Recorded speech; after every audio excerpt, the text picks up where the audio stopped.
Good afternoon, everybody. My name is Jessica Harris, and I'm your webinar facilitator today. I'd like to welcome you to the Digital and Brand Transformation webinar. Today's webinar will be recorded and may be posted for others to view online, and your participation in this webinar is consent to being recorded. All lines are currently on mute to prevent any background noise. If you have any questions during the presentation, please submit them through the questions area on your dashboard to be answered at the conclusion of the webinar. Joining us today is Jennifer Bagley, CEO of CI Web Group, and Matthew Plugoff, founder of Arrow and Fletching. Jennifer, you may now begin the webinar. Thank you so much, Jessica. I appreciate the time. And for all of you taking time out of your busy schedules, I know it's warming up. So thank you for taking these minutes to work on your business instead in your business. And for all of you watching the recording afterwards, we greatly appreciate your time as well.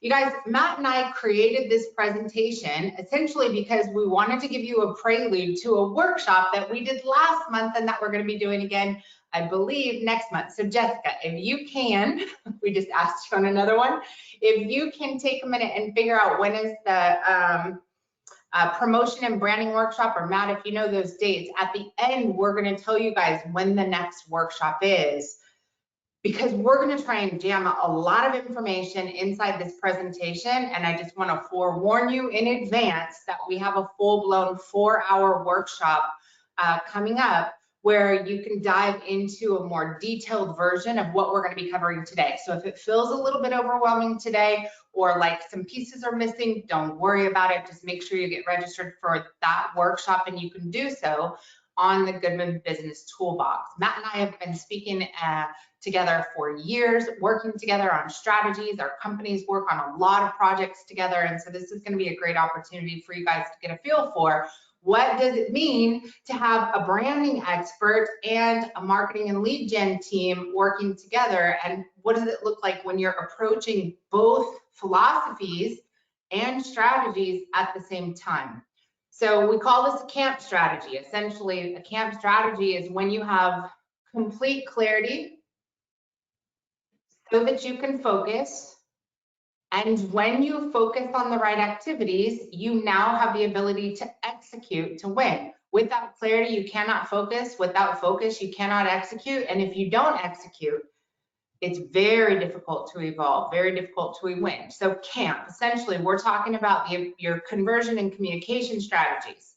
The A is your appreciation and admiration strategies. M is your marketing and mass lead gen. And then P is production and perfection. As we go through this process, or as we go through this particular webinar, we're helping you guys concentrate on how to acquire, retain, and reward your customers to make sure that we've got a complete full circle. Now, the workshop is broken into 4 primary categories. So you're going to see bits and pieces of each of these categories inside this presentation, enough to be able to go back, have a strategy session internally with your entire team, brainstorm about each of these items, and that way you can come to the workshop completely prepped and ready to really dive into the material in a much greater extent. So first and foremost, we're going to be going over digital transformation, how to create a digital first mindset. Next, it's going to be branding strategies, your customer, your brand, marketing and advertising, how to meet your customers where they are to generate new leads and opportunities. And finally, your conversions, reputation, rewards program. Matt, do you want to talk a little bit about kind of the feedback you got from dealers who had attended the last workshop? What are some of the aha moments you noticed the most? Here was my biggest aha moment. What's up, everybody? How's it going? Here was my biggest aha moment. I had a conversation after everything was finished, and I was getting some early feedback and talking about some potential project leads and things like that. And I think one of the questions that was brought to me was this: our company has already kind of settled into what we feel is an identity, right? We already have a logo. We already feel like we have a color scheme. We already kind of think we know who we are, So what do you do with that, right? I mean, is it so entrenched? Is it so deeply in place that it's now this kind of like immutable fixture because we feel like we kind of know who we are, right? And actually, these were 2 conversations. The first one was like the easier of the 2. Well, neither of them were really hard, but the first was the easier. And the question that I asked was, okay, well, let's talk about that for a second. I appreciate the fact that you're established. I appreciate the fact that you feel like you really have a sense of who you are. And my job is not to disrupt that. My job is to augment that, right? My job is to make that come alive in your customers' hearts so that they feel a really strong connection to what you stand for. So let's just do an exercise. And I had a couple of the owners on the call, and I said, you're both wearing company shirts. Take your hand and put it over the logo over your chest pocket. Just do that for me real quickly. And they both did it. And I said, now, if I replaced that with your next best competitor's logo, would you be able to discern any significant difference in the actual market identity that you represent? Right? Would there be like this tectonic, oh my gosh, I miss that? Or would it just be kind of like meh? And that wasn't intended to put anybody on the spot, but the answer was meh. The answer is meh. Right. So there's an important distinction between like the pride of ownership and the pride of outbound communication. And so that opened up a really exciting conversation. The second bit was even more, I think, eye-opening for the listeners in the sense that somebody sent me a text like, I really need to talk. It's okay, let's rap about this. They said, our company has been around since 1901. Like they literally said, we are one of the oldest contractors in our region up here, and it's tied to that's tied to everything. We've been around for over 100 years. But he said, I still couldn't tell you what our mission is. I still couldn't tell you what our vision is. I still couldn't tell you what our values are. And he said, to be perfectly honest with you, we've never done the work. And now we're going through the next wave of business evolution. We're going into our company 3.0. And we still couldn't tell you. If you put us to task, we still couldn't tell you what our mission is, what our vision is, or what our values is. And that's for a company that's been around before the First World War. Wow. So there were a lot of like eye-opening kind of little chats afterwards. But I think, if you're listening to this and if you're working with contractors or if you are a contractor and you think about brand, you think about that as something you've already kind of checkboxed off, I would encourage you to step back and say, have we really done the work to tell the very best story that attracts the right customers, that helps us defend our price position, that creates the cultural unity that great brands can accomplish? Absolutely. So I had some great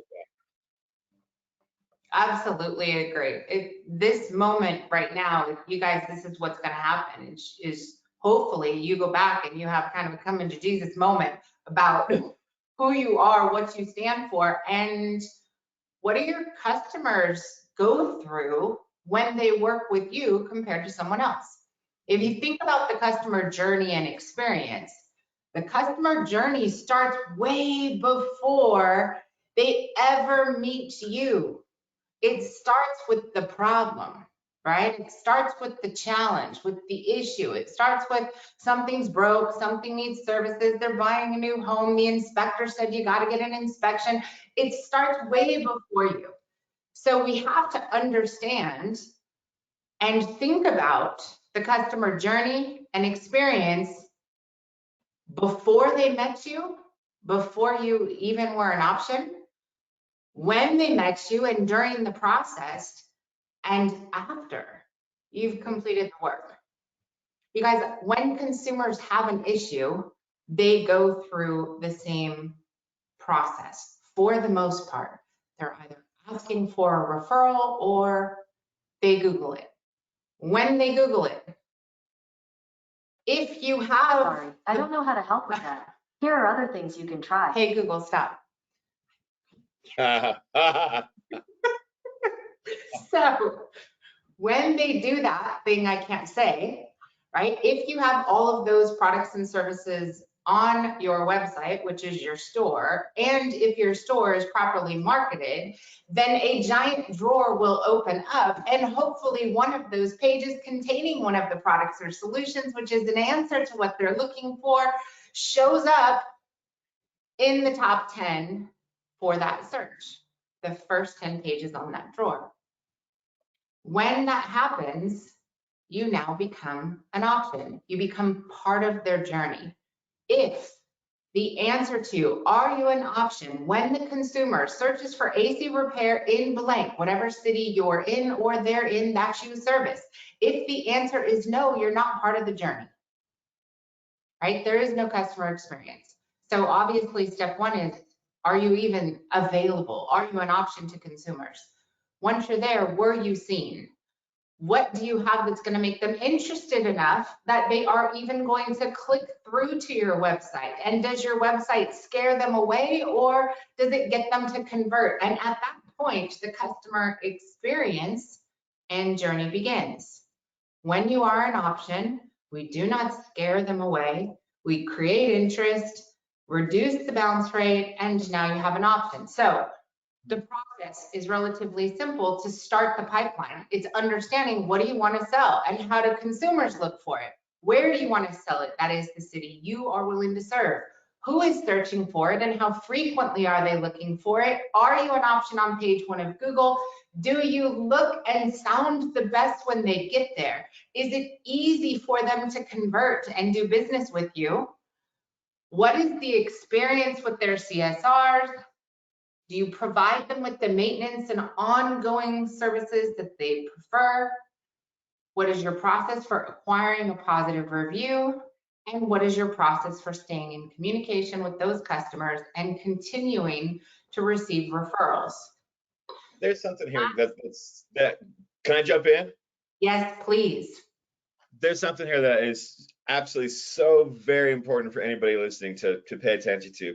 You know, and I have, as Jennifer alluded to, we've worked together a lot, and it continues to get just richer and better, and to me, so much more interesting and important. But I looked at this slide for the very first time a long time ago, and I didn't get it. I'm going to be just totally candid here. I really didn't get this slide. But what I would, if I could translate this into like idiot speak, like my speak, to me, what this slide represents is the fact that historically, if you're listening to this and you've been around the game for a while, the process of customer acquisition was very linear, right? And if you've ever watched that kind of like Glenn Ross thing where Alec Baldwin gets up and he goes, AIDA, always be closing, right? There was a time when the process of customer acquisition was linear. It was a sequence. Get their attention, build their interest, gauge the desire, create action, right?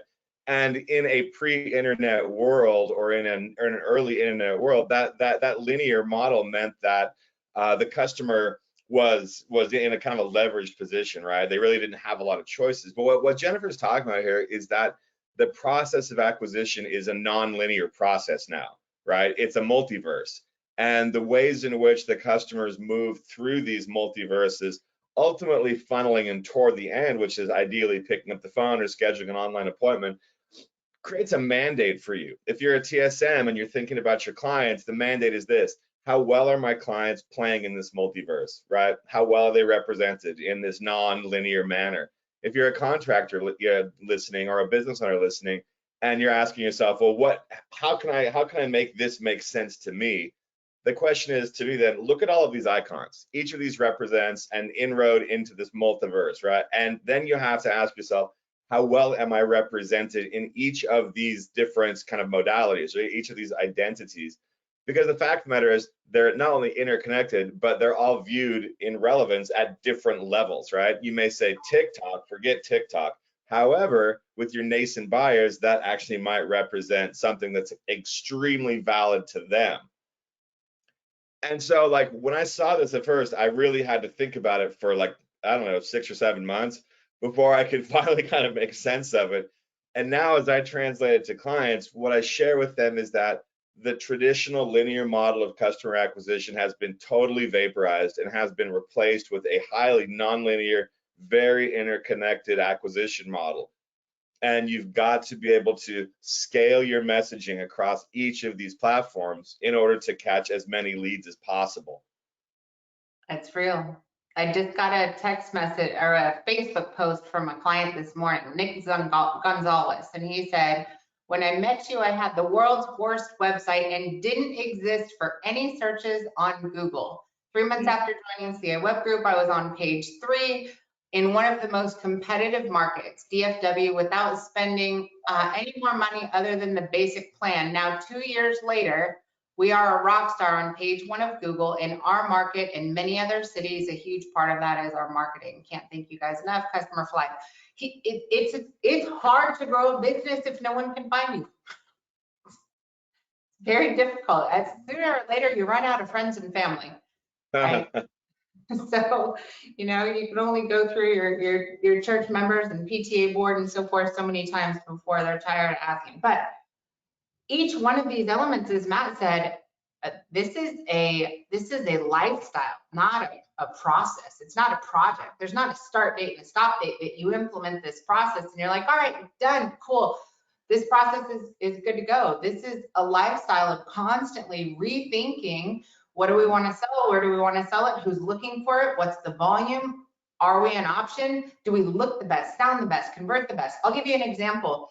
Yesterday, I'm sorry, it wasn't yesterday, last week, we did a test and we called 100 customers at 5:35 p.m.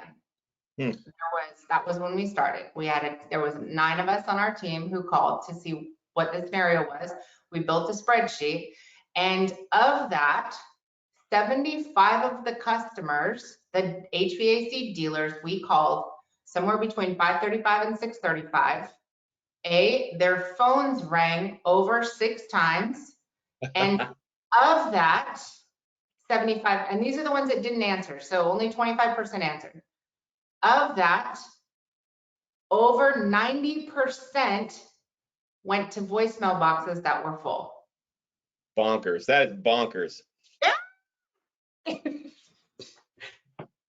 Now I have to check my To say, we will be calling 100% of our clients and completing this test. Because what good is it to be sitting on page 1 of Google? You're an option when, you know, Joe and Nancy get off work, but they call you at 5:35 and you're no longer an option at all. So the experience, that we're talking about a phone system, we're talking about a business process. You can get on, like Matt said, these are not just interdependent or interoperable, they're also interdependent. You can get on a page 1 of Google, but if your phone system and your answering service, if everything is broke afterwards, you're still in trouble. Mm-hmm. This also represents, I think, a pivotal that kind of think piece here too, because I'll bet you guys from time to time have gotten blowback from clients. Hey, this isn't working, right? Or where we jumped all in and we thought we'd get better results, and then when you actually go behind the scenes, you understand that like the nature here, is based on partnership. Everybody has to pull in the same direction. You can have the one from last week that said we're not getting any leads, so we pulled up their call tracking. We listened to the 38 leads that came from SEO, and of those 38, 2 phone calls were actually answered. Mm-hmm. And so it's like giving somebody a Lamborghini who's got their learner's permit. We all have to level up. Right. I want you to go through this question with everyone now, and then at the end of the presentation, we're going to do this again. And I want you to see if there's a difference. You know, when I work with clients, and that process is called the brand lab, right? It's a modular process, and it's deeply tied with what CI is doing. The branding exercises that we do early on in order to identify opportunities really start with scarcity. And I am a huge proponent of this idea that scarcity sells, right? And most of us would much rather be the only person in our segment excelling at a certain discipline than be lost in the shuffle. But if you're a business owner right now listening, or if you're a territory sales manager listening, can you answer this question, right? Our offering, now that could be heating and cooling systems, that could be service maintenance, it could be your sales model, is the only category of what? Comfort, safety, home conduct, post-service follow-up that creates benefit X. In other words, can you look at your company or your services or your products and say to yourself, we're the only player in this category that provides this unique product, service, discipline, or customer care model? Are you able to identify 1 or 2 things that only you do? Because if you look at the best brands in any segment, they're constantly striving to find that clear channel that they can own, right? They're constantly trying to find that one thing that allows them to answer the consumer question, why should I spend my hard-earned money with you as opposed to a low-cost competitor? And if you've got an answer to that question, you've got the silver bullet to branding. If you've got the ability to identify the one or two things that are so singular to your business, then it allows you to not only attract the right customers, because certainly all of us have people that we really, really, really want to work with. And then there are people that we'd rather not work with, and that's okay. I think the HVAC industry as a whole has historically made the mistake of trying to be everything to everybody, which is a recipe for brand dilution and forces you in the same day to be the low cost, low maintenance service provider over here, but then try and be the premium brand over here. That's not how it works, right? Coach and first class land at exactly the same time. And the challenge for us is, what kind of ticket do you want to sell? And that's what the Brand Lab does. We help you figure out the ticket that you want to sell. And both those answers, by the way, are fine answers. I'm not saying you've got to be the X or the exclusive. If you want to be the low-cost service provider, then let's be the best at that channel. But the question is, when you build a brand, what kind of ticket do you want to sell your clients?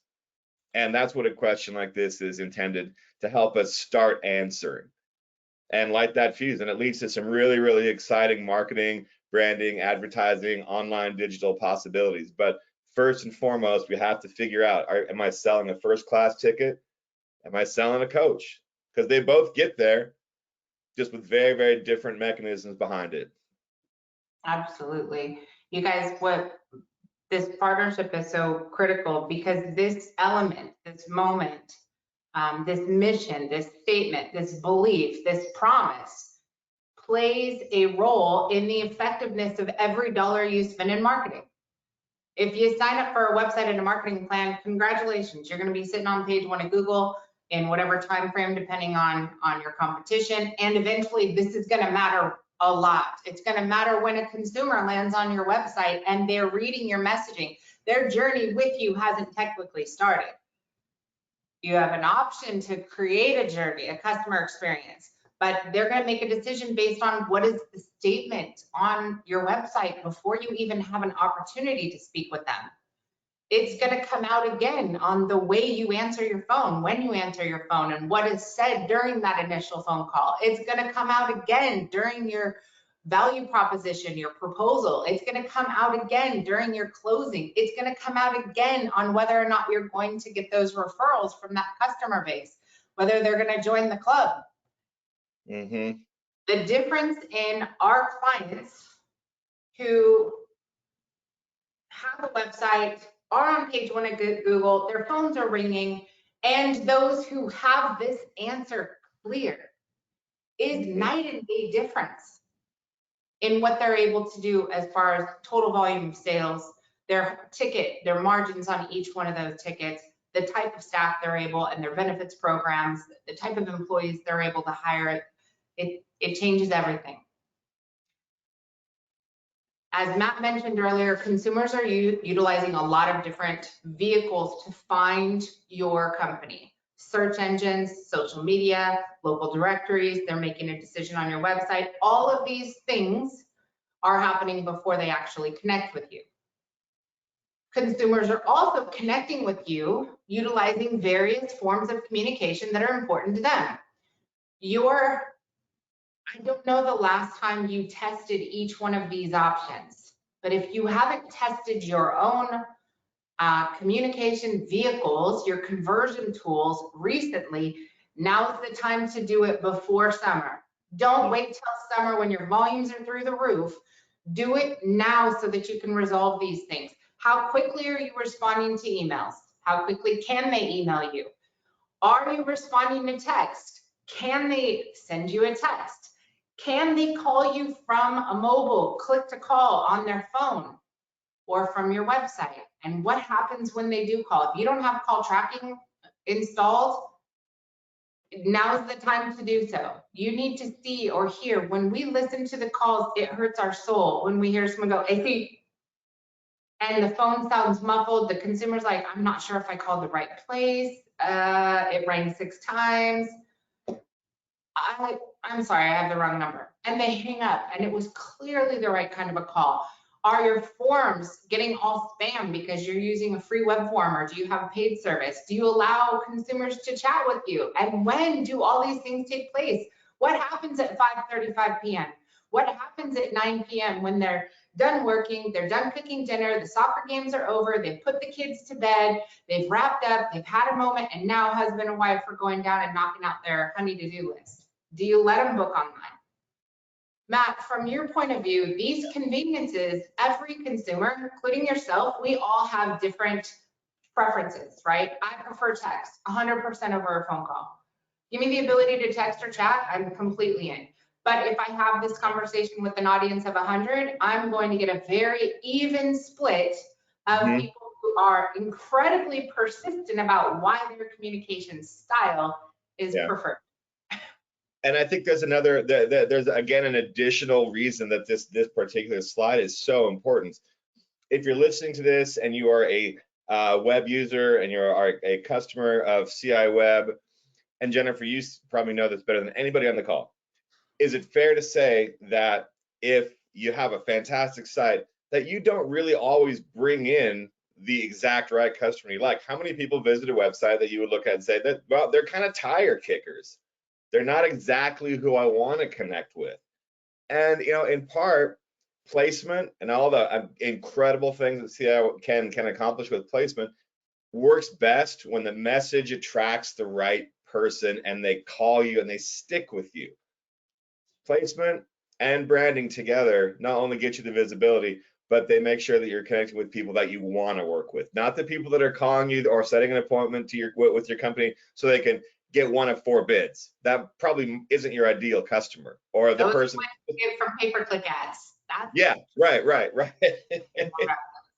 The reason that this partnership works so well is because visibility should bring the right people to you through messaging. Absolutely, completely agree. And you guys, we can't cut off a consumer base because they don't prefer the same device as we do. Right now, you guys go back to your business and figure out what happens. How does your consumer feel when they use any of these communication tools to reach out to you? How does it feel? On top of that, how does it feel when they need to pay their bill? Or if they want to get pricing online? Or if they want to be able to shop online? Or if they want to be able to put a credit card in and have you just ding that credit card on a monthly basis for their maintenance agreement? Or if they want to pay for their tune-up? Or if they want to look at your promotions? All of these little pieces of technology become part of your brand and become part of your promise. If the consumer expects it and you have a complicated version of it, you're not creating your brand is being created by the consumer's feel of how they're working with you in each of these technologies. So Matt, I know you go through one of your programs, you've got the experience economy. Can you talk about the sweet spot? Because every time a consumer is dealing with something, even when you're not there, they get some kind of an experience, and then your team adds to those experiences. What does this mean? As we continue to work with clients, we start with the basics, right? Let's get your focus, let's get your mission, vision, value, let's get your scarcity definition, let's figure out what you stand for in the market, right? And that's foundational for most companies that have never done it, regardless of the size or where they are in the development spectrum. The second step, of course, is to talk about implementation. And then ultimately what happens is the experience that your company creates becomes a product unto itself, right? And I think that that's the sweet spot for me, is when your customer experience actually is something that people will pay for. And it's got value in the market, it contributes to your brand equity, and it's a combination of your company's ability to educate your clients in a variety of ways about not only products and services, but your market position and what you stand for. You make it fun. You make it enjoyable for them to go through the process of having a heating and air conditioning system installed, which is so counterintuitive to what we currently do. The aesthetics is the feel, right? How do I want my customers to feel?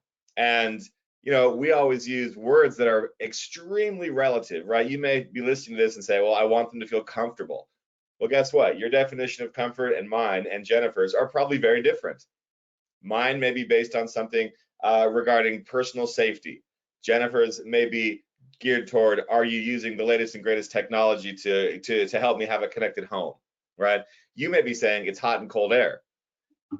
And so you can see right there where it becomes necessary to do the work to figure out how you really want your customers to feel on a highly specific manner relative to who those target customers are. And then lastly, the question is always, what are you freeing them up from? If I work with CI, I'm being freed up from having to figure out the internet. If I work with Brand Lab, I'm helping my clients get freed up from trying to figure out what their market identity is. What are you helping your clients escape? Right? And because, part and parcel of that is if you escape something, generally you're moving towards something much better. But the sweet spot for any company is the point at which their customer experience becomes a product which helps them escape the parity that's inherent in our industry right now. It's a really wonderful place. And again, our industry is just now kind of catching on to the idea that if I treat you fantastically, I can be a market leader. I can defend my price position. I can attract and retain great people. I can find the right customers. But that's part of the journey of growing a phenomenal brand. But the sweet spot is really when your experience turns into a product. Absolutely. I noticed that with the companies that come to the table that have a tremendous amount of heart and love driving what they do. Yep. You talk about why choose us. This is a question. So when a client starts with us, they have a set of onboarding forms they have to fill out. And that entire set of onboarding forms includes all of these questions, right? Mm-hmm. What is your selling proposition? Who are your competitors? What do you do that they don't do? It includes all that. I will tell you, 99.9% of every set of onboarding forms we get when we're getting started on a website program are empty. What does that mean? It means we get to build that brand based on the other 99% who also left it empty, and it winds up being what? Winds up being how long you've been in business. Mm-hmm. All of my technicians are certified. All of them are drug tested. We wear booties. We keep things clean. It literally tastes like chicken. It's almost identical because getting these things answered is very, very difficult. And this is why we have to have someone like Matt bring this out of our clients. If not, if everything looks the same, Mm-hmm. explain. We hear from contractors and contractor salespeople and territory sales managers alike. They all say the same thing, that the market is driven by price, that they can go in and give a presentation and somebody can undercut them on price, that everything feels like a commodity. And unless they answer these questions and do the work, they're right. We have for so long used a one-size-fits-all institutional model of explaining your value that by now it's saturated everything. And so, of course, the likelihood of hearing that type of downward price pressure pushback is because of the fact that we haven't spent time answering these questions, because we have accepted these kind of dogmatic, very simplistic answers. Jennifer's point's right, these are complicated. And doing the work really forces you to look inward, but the journey itself creates some fantastic outcomes. Absolutely. So you guys, if you had to go through this, what motivates your clients to purchase? Who are they? Who are you? Mm-hmm. What is unique about your business? What other choices do your customers have? And what do they do that you don't? Have you called your competitors and see how the process goes? Have you visited their websites to see if maybe a consumer can go through an e-commerce process or pay their bill online or schedule online or chat? Do they have a value statement that stands out from yours and the rest of the industries? When Matt says do the work, that's legit. This work has to get done. We have to, in our companies, go through and say, here's the top 5 digital marketing agencies in the HVAC space. What do they have that we don't have? They have long-term contracts. What else do they have? They don't have transparency. They also won't help customers outside of a specific date and time on a schedule. They also charge for changes on websites. I can make a list of, in fact, I don't have to because our company has already went out and made a list of, here are all the things all of our primary competitors do that we're different. and vice versa. Same thing. Matt, I think some people feel like it's impossible to find differences in this business. And I know it's not, because I've seen the work you've done with dealers. Thanks. Let's look at an example. Something that I feel, and I'll tell a personal story here just to kind of to bring it to life a little bit. When I was traveling, I'm starting to travel more and more, right, good, bad, or otherwise right now, as more and more people get vaccinated and things start to kind of move gradually towards a normal. When I talk about doing the work, and if you're sitting here saying like this is a distinction that's really not worth making, nor is there a financial incentive to make it, right? Because ultimately, if this is going to help your business make more money, then you might look at it differently. And it's easy to look at this topic and say this is esoteric, it's academic. I fly Delta. I fly that's my preferred airlines, and I used to fly it because I liked the service. I fly it more now, and I'll be fiercely loyal to it from here on out because of the stance they've recently taken on the very, very onerous Georgia voting laws. And they've been very public about that. If you have any connection to that, if you live in Georgia, you might have an opinion one way or the other about it. But when you talk about the strength of a brand and you look at the way that Delta Airlines has responded to that situation, which is a political situation. I'm not trying to interject politics here, but this is the example I'm using. Did their decision as an organization, as part of their brand, to make a statement that the ability to vote is a sacrosanct right in the United States of America, and that if there are political leanings that make it difficult for the African American communities to vote in the state of Georgia, and we should take a stand against that, does that shape our brand identity? Now, of course, we're HVAC, we're not global airlines. But what happens, of course, is that that brand has to make a choice about what it stands for. And you say, okay, well, that's a political choice. That's a multi-billion-dollar business. And they've had government incentives from the CARES program and things like that. But is it simultaneously accidental that they're the first airline to get back to profitability? Is it accidental that they are the first airline to say, as they did this week in a podcast, that all of their flights are right now selling and filling up a capacity? Is it accidental that more than 35% of their staff have gone to take extreme health measures, including vaccination? I don't think it is.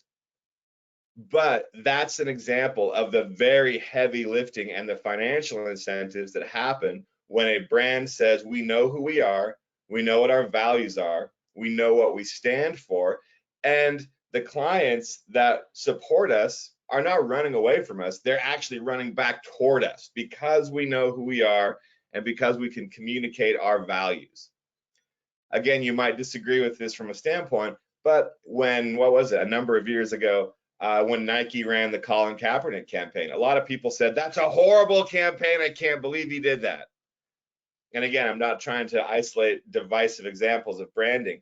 I'm trying to highlight examples of branding that had a financial motive, because in the quarter that followed, Nike made more money than it had ever made because it was able to communicate what it stands for. The glasses that I wear, which target middle-aged professionals that want a little teeny bit of style. And they don't want to be rocking the Foster Grants from the Walgreens, which I also have, by the way. There are countless examples of people that have had to answer the question, why choose us? And sometimes those answers are global. Sometimes those answers are political. Sometimes those answers are health related. Sometimes those answers are, we want to be part of the community.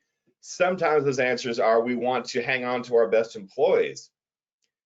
But ultimately, right, who are we and what is unique about us actually becomes a financial imperative, because once you know that, you can amplify it, right? If you say we're everything to everybody, that means you have to tolerate clients who want to apply downward price pressure. It means you have to sacrifice margins to have market viability. And so the financial incentive in terms of defining your brand means that you can stake your claim in a market, that you can find that clear channel that you're looking for, that you can explain your price position, and ironically, it actually helps loyalty. It doesn't drive people away, and I think that's one of the fears that a lot of business owners have when it comes to like, who are we and what do we stand for? Well, if we tell the world what we stand for, we run the risk of losing all of these other potential clients. But they weren't clients to begin with, were they? And that broad spectrum, right, that one size fits all brand categorization forces a company to accept clients that otherwise don't act in their best interest. And so when she talks about doing the work, it starts with knowing what you stand for, what are your values as a business, and being able to not only define them, right, but turn them into an asset. And then you ride it all the way through. Absolutely. I have a client that, a dealer, and their sole purpose is we make it easy. And man, Yep. everything they do is designed to make it easy. Our Yeah. company, they love us or leave us. We want our clients not to like doing business with COF Group. We want them to love what we do for them. So everybody works on how do we make sure that we create an experience that our customers love. And monetize it. Yeah, absolutely. So Yeah. as we're going through this, you have another one of your programs that talks about the composition, and this is all the things we have to consider. Yeah. This is, again, kind of part of the early phase of building a brand, right? What do we actually do after we kind of get the foundational stuff put in place? Then, we have to do a market assessment. We have to do client segmentation. We have to understand how each of those clients functions and how they come into your business model and cycle. The issues of things like loyalty and brands and accessories are going to come down as we develop the program a bit further. But initially what we have to do is have an honest assessment about where we stand in the market and what the opportunities are for us to insert our unique message among our new and existing clients. And this is in the early phases of a brand. So again, this is really for those clients of any size or age that are saying, we don't have an idea of who we are or what we stand for in our current marketplace, nor do we even know if that's the marketplace that we want to be in. And so this is part of that early discussion. Consider the composition of who we are, where we play, how we want to be known, and what products and services best help us, communicate that. And then, obviously, you can see the last bullet point is VOC, which is, and I learned this from you, the value of a really great A/B test on a market message is getting out there with the client saying, let's put a couple of different possible messages in front of your target clients and see which ones respond best to which and why. And understanding at that point that we're starting to give the brand over to the public, right? We're starting to let the customers help us enrich and grow that message so that we can scale it. Absolutely. You guys, this is, again, everything is connected, right? If you decide you want to be the lowest price in town and you realize the caliber of staff, or that you can't afford training, or that you can't afford to market, or that you have fewer leads, so you have to offer more discounts, remember, whatever you choose to do or not to do, it creates a path. And you have to deal with that path, good, bad, or indifferent. That path creates a different scenario. Whereas a client that focuses on make my phone ring as much as possible gives me the ability to attend more training, to invest more in my branding, to hire better staff, to pay bigger salaries, to provide better benefits programs, right? Every one of these little decisions matters. They're very big decisions. Are you going to say, Matt? I was going to say, I think I'm talking too much. No, you're silly. So digital transformation, you guys, this is fundamentally changing how you operate. And this is a piece of everything that you do. Your brand is going to come through in all of these different elements. What I would recommend is that at some point you come up with a digital first culture. What I mean by that is figure out the technologies you can implement to reduce the workload and human exposure to errors, omissions, slowness, things that frustrate consumers, right? You guys have probably dealt with a company that has a lack of technology, and they're slow to respond, or they can't answer calls after 5:01 p.m., or you can't schedule online, or you can't chat, or you can't pay your bill online. I'm going through a corporate refinance on one of our company's vehicles, and it drives me crazy that I have to print paper. give me a digital signature. I feel like some companies are just trying to keep the printers in business.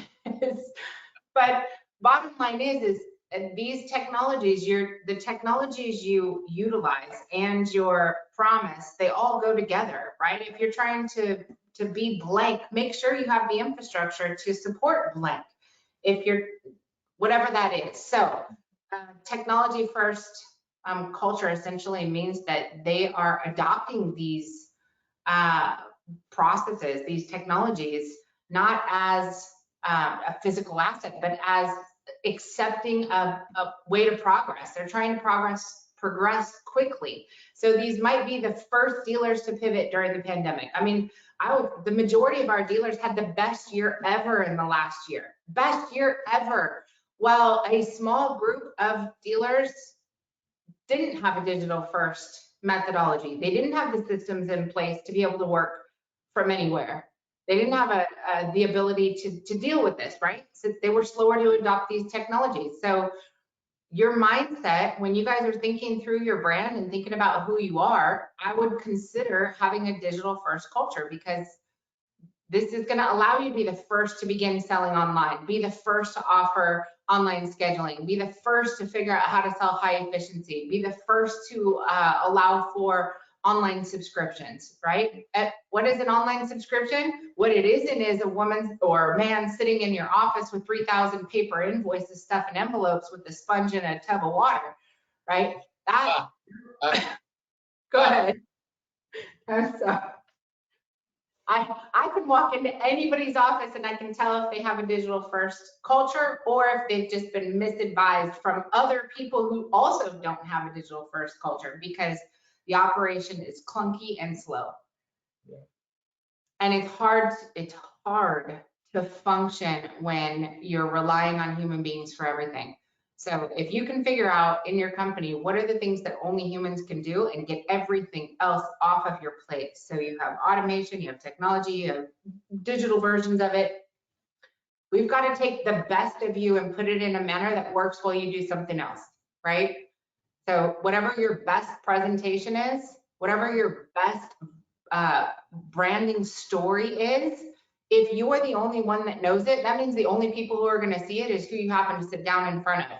But if you take that brand and that story and you put it in the format of a video right on the front of the website and all your social media sites, and people can access it, now you're leveraging technology to be able to share your story to those consumers who haven't gone through the journey with you yet, because they're still in the beginning of that process. So, Matt, yes. No, I was just thinking about something here, and I used to spend a lot of time in Oklahoma.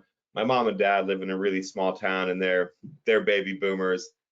And I was just outside of Portland, right? And one of the conversations was, here in Portland, everybody's real tech and it's hyper connected, and we're close enough to Seattle and Vancouver, and so we have to do that. But if we're going out into the Willamette Valley or southeastern Oregon, you get a different tenor among the people. They're less tech, right? Is kind of the attitude. But what I hear you saying is, like, if my service market is rural America, right? That's probably the greatest opportunity to capture this early advantage as possible, because so many people think in those types of stereotypes, like regional stereotypes or demographic stereotypes, forgetting, of course, that farmer out in Moore, Oklahoma is plowing his fields with his smartphone, that nobody's in that tractor. That thing's running by itself, and he's actually programmed it and it's operating via satellite. Or that my mom and dad are as networked as anybody at almost 80 years old, because they don't want to leave the house. And the companies that are responsive and can look past the regional stereotypes and look past the demographic stereotypes are actually the ones that are most apt to create that digital first advantage. Much tougher if you're in Dallas, much tougher if you're in DFW, much tougher if you're in LA. So if you're listening and you service rural markets and you're thinking, this isn't for my clients, I'd say this is exactly for your clients, because the farmer is plowing his fields with his smartphone. Right. The number of times I've heard the demographics be an excuse to prevent automation within the company. I had this exact same conversation with the dealer a couple weeks ago, and he was, no one uses technology here. Tell me this, what good does it serve having a human being sitting in your office with these invoices, trying to send out 1,100 maintenance invoices on a annual basis on paper? What impact does that have on the customer compared to just give them the option to pay online, put a credit card on file? If you could reduce the total number of paper invoices and handwritten checks, which I'm surprised. So the majority of time when we do implement that, what we find is the majority of their customers would prefer to just give you a credit card on file. And you're talking about a very small percent of your customers that would prefer an archaic, old school version of that same process. I wouldn't use it as an excuse because you don't like to do that. 100%. So when you guys are thinking about a successful digital transformation process, you have to think about your customers and what is the experience. You have to think about your business from an operations and marketing standpoint, the people that you have on their team. You are going to have to deal with the fact that as your brand evolves and as your digital transformation evolves, there are human beings that jobs may not necessarily be doing the same thing, and that's okay, because at some point you get the ability to say, I want to make sure my resources are all working on things that are income generating activities that can't be automated. So it doesn't necessarily mean that a job's going away. It means they can focus on something better. And I guarantee every business owner has opportunities that they're currently ignoring within their business. So instead of sending out those 3,000 or however many invoices, how about reaching out to the 1,000 customers that haven't heard from you since the last time that you installed the system, that have had no lever communication, right?